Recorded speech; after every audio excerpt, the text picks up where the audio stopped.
Pa evo, oni su svi došli iz okoline Beograda. Borča, Ovča, Ostrožnica, ja sam iz centra. Mirjevo, da napomenem. Mirjevo? Mirjevo je centar. Dobro, nije to bitno, ajde. Kako se zove?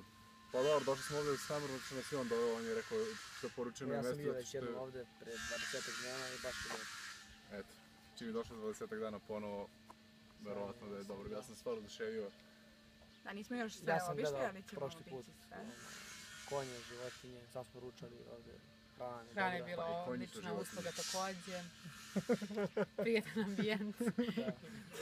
Sve je lepo, možda vam fali neka menadžerka. Cveće.